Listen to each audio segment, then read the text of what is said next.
ប្រជុំរឿងព្រេងខ្មែររឿងមនុស្សឆោត4នាក់កាលពីព្រេងនាយមានបុរសឆោត4នាក់ព្រមព្រៀងគ្នាដើររៀនក្តីលុះដើរបន្តិចទៅចាប់បានអណ្ដើក5បុរសទាំង4នាក់នោះក៏យកអណ្ដើកនោះមកចែកគ្នាដល់ចែកទៅចែកមកនៅសល់អណ្ដើក1មនុស្សទាំងអស់ក្នុងនោះមិនសុខចិត្តតែរៀងខ្លួនក៏ចែកគ្នាម្ដងទៀតចែកទៅចែកមកសល់អណ្ដើក1ដដែលមិនដឹងគិតធ្វើដូចម្ដេចបុរសទាំង4នាក់នោះទាល់គំនិតក៏អង្គុយមើលមុខគ្នាធ្វើភ្នែកលេងឡង់ក្នុងវេលានោះមានបុរសម្នាក់ដើរទៅកាន់ទីនោះប្រទះនឹងមនុស្ស4នាក់នោះ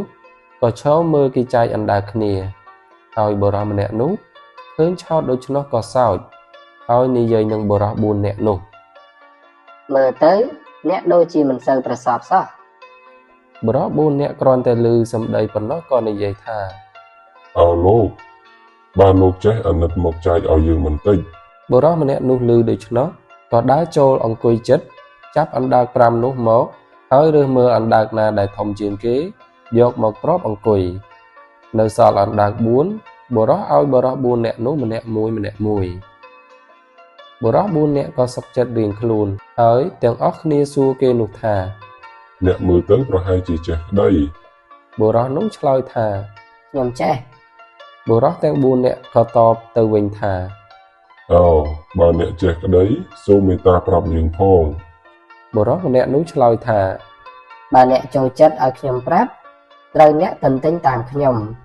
បុរស4នាក់នោះឆ្លើយថាបាទហើយបុរសនោះប្រាប់ឲ្យអ្នកទាំង4នាក់នោះឲ្យទន្ទិញរៀងខ្លួនគឺ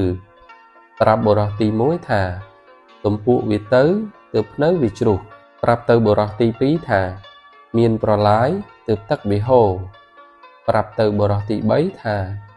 មានសម្រាមទើបឆ្កែវាជុះប្រាប់ទៅបុរសទី4ថាមែនទើបគេថាបុរស4នាក់ក៏ទន្ទិញពាក្យនេះចេះចាំគ្រប់គ្នាទៅហើយបុរស4នាក់នោះនាំគ្នាទៅឆ្ងាយទៅបានដល់ភូមិមួយនឹងរកផ្ទះសម្បែងសំណាក់ក៏គ្មាន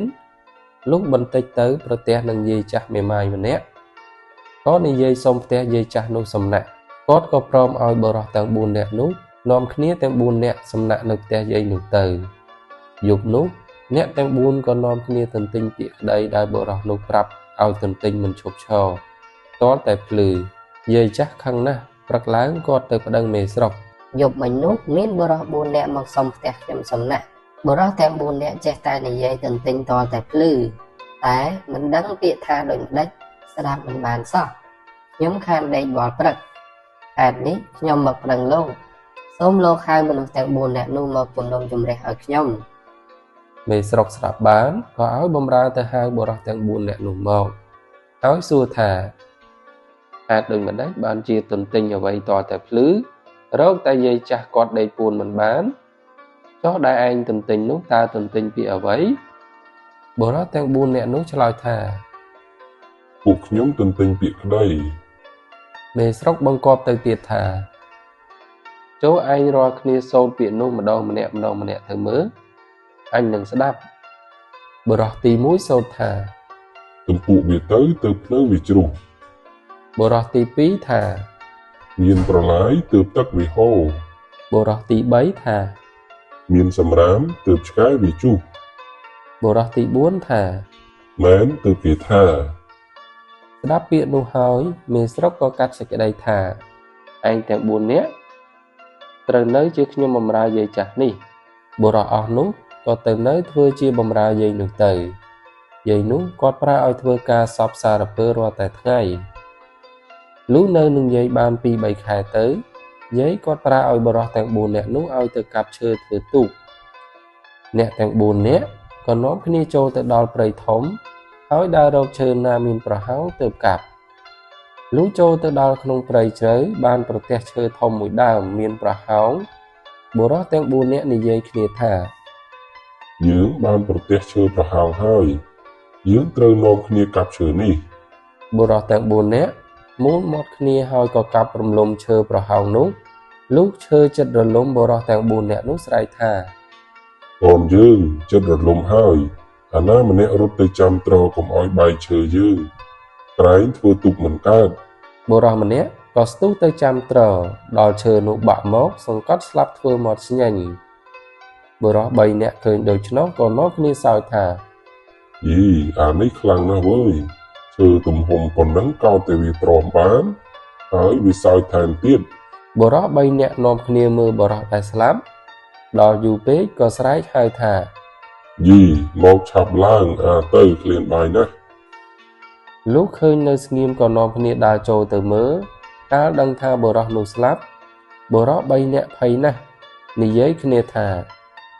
យើងនៅមិនបានទេតែយើងខំនៅមុខជាគេប្តឹងថាយើងវាយសម្លាប់អានេះបើដូច្នេះត្រូវនាំគ្នារត់ ថាហើយក៏ព្រមព្រៀងគ្នារត់ទៅ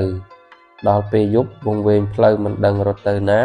ក៏ស្រាប់តែវល់ទៅត្រង់កំពង់ផ្ទះយាយហើយនាំគ្នាលួចទូកយាយនោះអុំទៅត្រើយម្ខាងបុរសទាំង3នាក់នាំគ្នាចុះទូកម្នាក់នៅខាងកន្សៃបែរមុខទៅខាងកន្សៃម្នាក់នៅខាងក្បាលក៏បែរមុខទៅខាងក្បាលម្នាក់ទៀតអង្គុយកណ្ដាលបាចទឹកទូកតែមិនបានស្រាយចំណងខ្សែទូកនោះចេញចេះតែនាំគ្នាអុំមួយយប់ទាល់ភ្លឺនៅតែដដែលលុះភ្លឺស្រាងឡើងយាយចាស់ចុះដងទឹកប្រទះបុរស3នាក់នោះហើយស្រែកថា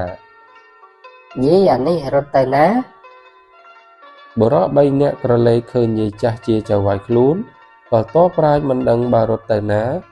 ក៏ទៅនៅបម្រើយាយចាស់វិញដដែលទៅ